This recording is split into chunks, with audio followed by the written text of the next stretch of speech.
Good morning and welcome to the Farm Show here on Westplex Talk 1045. I'm your host, John Combest.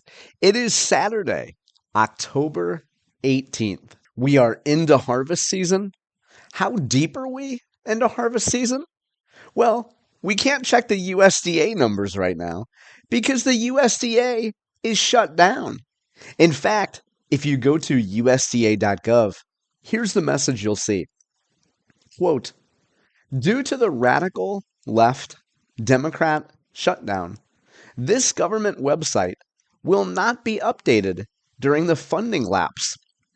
President Trump has made it clear he wants to keep the government open and support those who feed, fuel, and clothe the American people.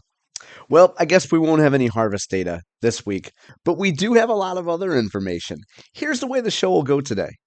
In A block, that's what we call the first segment, we'll talk about some jobs that are available right here in the St. Louis metro region, and also a job available in agriculture in Washington, D.C. We'll talk about upcoming events in the pork industry.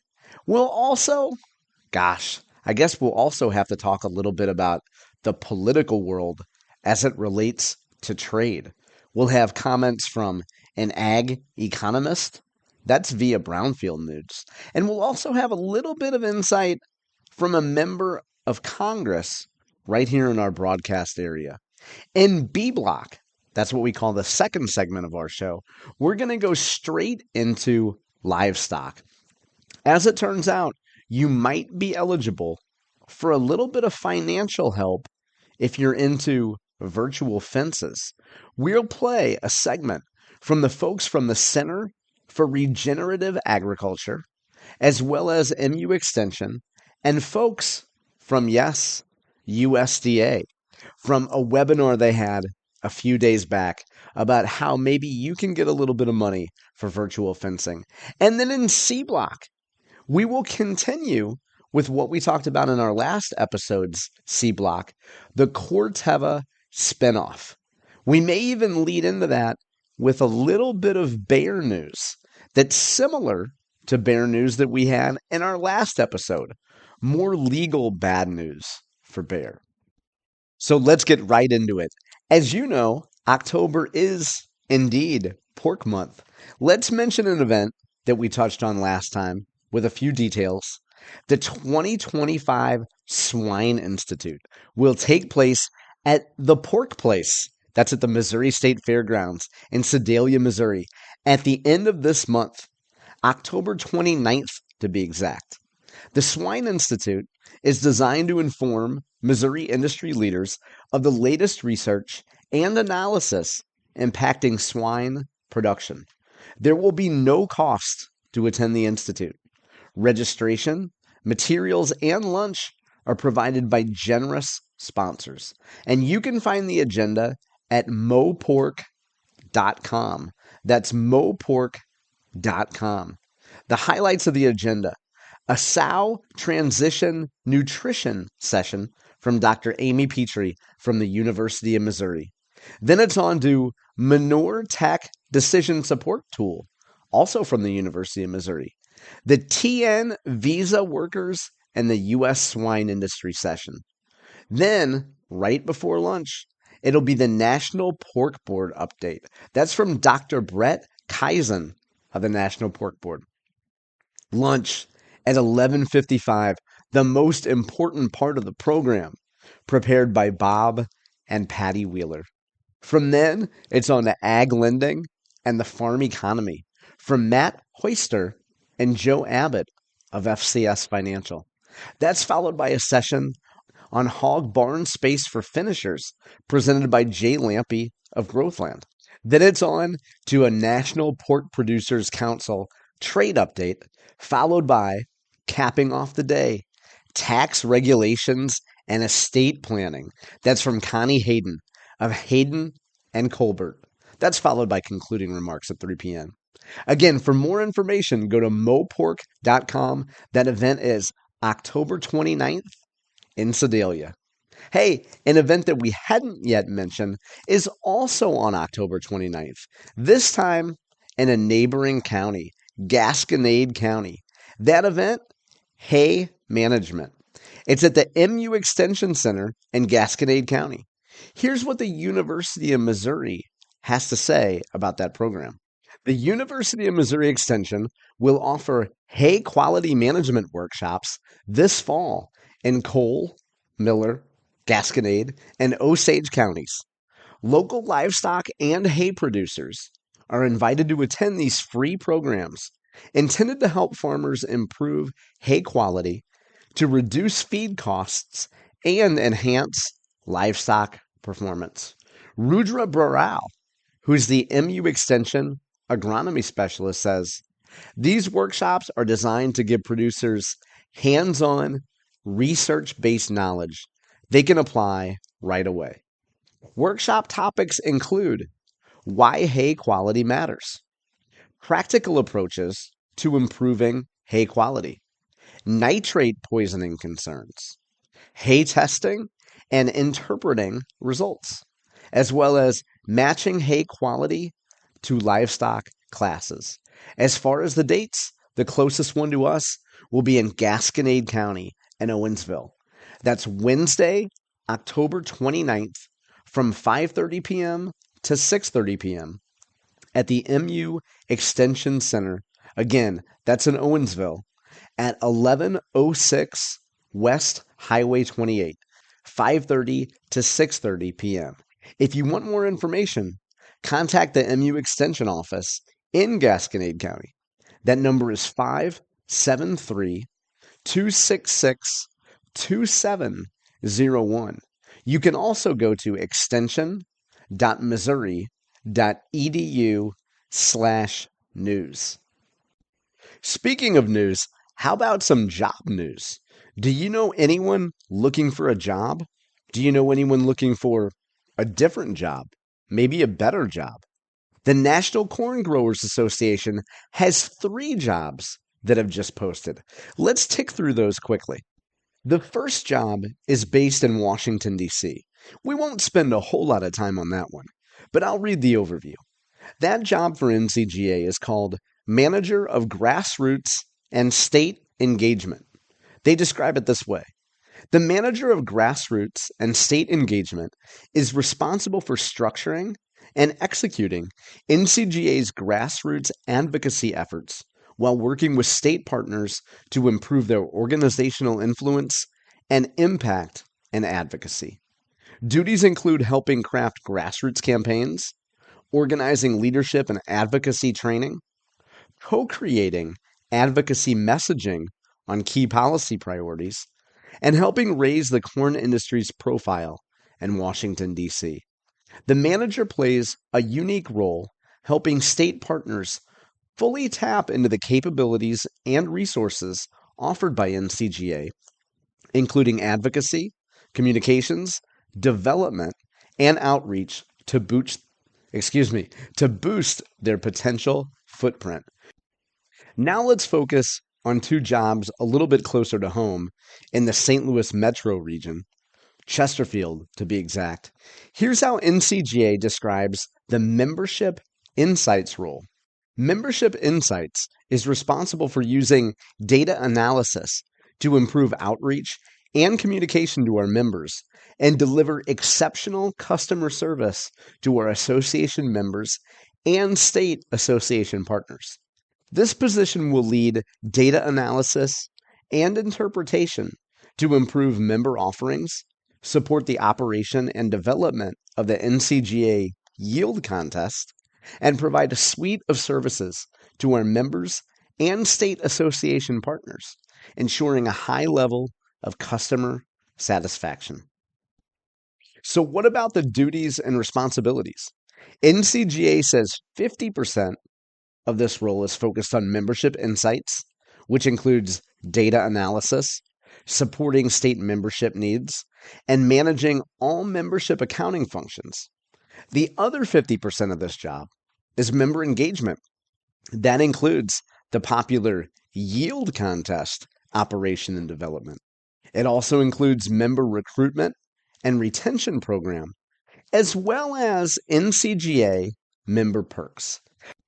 You can find more specifics of what NCGA is looking for in this role by going to NCGA.gov, clicking on About Us, and scrolling down to Careers. The other local job in the St. Louis metropolitan region, Chesterfield, again to be exact, is Manager of Member Communications. This role is responsible for supporting the work of communications and membership functions of the communications, membership, and investor relations department. The person who fills this role will be responsible for providing robust communications and membership support for the organization and its state affiliates. What are the duties and responsibilities? First of all, provide state services. Secondly, assist affiliate states with membership needs. Third, support NCGA communications. You can find more details about this role and the qualifications and skills that NCGA is looking for by going to ncga.com. And again, just click on About NCGA and scroll down to Careers, and you'll find everything you need to know about all three of these jobs that have just been posted. Well, from our own personal economy, our household economy, to the national global economy, particularly for soybeans. A fantastic story put together by Brownfield Ag News. Their reporter Kara Hart appeared on their website, which you can find at brownfieldagnews.com. Here's the headline from Kara. Ag Economist, soybeans likely secondary in U.S.-China trade talks. Kara sat down with University of Missouri Extension Ag economist Ben Brown. Now remember, there's two Ben Browns that are quite important in the state of Missouri. One is the state senator from Franklin County. The other is the ag economist from the University of Missouri Extension. Here's what Kara reports. An ag economist with the University of Missouri Extension says soybeans are likely still on the table when the U.S. and China meet at the end of October, but probably not as high on the list. Ben Brown tells Brownfield, quote, "This go-around, I think, it's going to center on critical minerals and magnets. That's what led to the escalation last week." Kara continues, Brown says the increased vessel transportation costs that went into effect this week will likely get attention. Quote, "Bulk grain carriers are exempt. While these fees don't directly impact grains and oilseeds, it does have some spillover effects." End of quote. Kara Hart continues, he says the U.S. and China are likely a long way from reaching a comprehensive, long-lasting trade agreement, though smaller agreements are possible. Quote, "However, I don't know how quickly that will come for ag products. I do think the administration is aware of the sentiment in farm country and desire of producers to be able to sell their product. It could be made, I just don't expect it here in the short run." Kara continues, this is the time of the year where the U.S. sells more soybeans to China, but Brown says China has their soybean commitments booked until the end of November and possibly early December. Quote, "They need about 400 million bushels of soybeans before the new Brazilian crop comes to market. We'll see if we get any of that." Hart finishes her piece. He says increased demand from China isn't an easy challenge to solve, and prices are expected to stay bearish in the near term. Again, that piece is brought to us by Kara Hart from Brownfield Ag News. You can find it by going to brownfieldagnews.com. Well, trade and tariff talks certainly top of mind for every soybean farmer in our broadcast area. And this week, Congresswoman Ann Wagner sat down with folks from the Missouri Soybean Association and venerated longtime farmer Warren Stemme. On Wednesday, Wagner posted to her Facebook page the following. "We had a productive roundtable discussion with the Missouri Soybean Association at Stemme Farm this week. Our local soybean farmers have been greatly impacted by the ongoing trade war with China and are facing a great personal toll. They need access to these markets, and I sent a letter on September 23rd to the Secretary of Agriculture and the U.S. Trade Representative advocating for our farmers and calling on the administration to take further action to support our local agricultural sector so they can thrive for generations. Here's a few quotes from that Ann Wagner letter to Brooke Rollins and U.S. Trade Representative Jameson Greer. I am writing to express concern about the challenges facing Missouri soybean farmers and their access to key Asian markets, particularly China, as harvest season approaches. I ask that you support Missouri soybean farmers in maintaining their economic stability and global competitiveness. The recently announced trade agreement with Taiwan is a welcome first step, and I hope additional agreements will be negotiated to bolster this important victory. Now, Wagner goes on to cite a bunch of statistics about Missouri's soybean crop, soybean exports, and the toll of what's happened in the last year on soybean prices. Wagner finishes up, I applaud the administration's efforts to combat China's unfair trade practices and was especially pleased to see the recent announcement of an agreement with Taiwan to purchase U.S. corn, soybeans, wheat, and beef. This will provide a vital boost to American farmers and help diversify export opportunities. I hope to see this momentum continue with additional agreements with other important Asian markets to further support our agricultural sector. Wagner finishes, Missouri's rural communities are in a precarious position with unfavorable market conditions and low cash prices threatening cash flow during harvest. I urge you to support soybean farmers in maintaining their economic stability and global competitiveness so that Missouri's agricultural communities can thrive for generations to come. You can find this letter and more by going to Wagner.house.gov. Now, on the other side of this coin, if you go to johncombest.com and click on Wednesday's headlines, you will see an article in Politico of Democrats saying they're producing web ads to criticize some Republican incumbents. They're using an Illinois farmer to criticize Republican incumbents. I don't know. We don't get into a whole lot of politics on this show. Usually you can hear that kind of talk by going to Westplex Talk 104.5 between 7 and 8 a.m. for the Brad and John show. Something tells me that if you're a soybean farmer, you're more likely to listen to Warren Stemme and the Missouri Soybean Association than you are listening to some Democrat farmer in another state. When we come back, we'll be talking about virtual fencing. Don't go anywhere. The Farm Show on Westplex Talk 104.5. We'll be right back.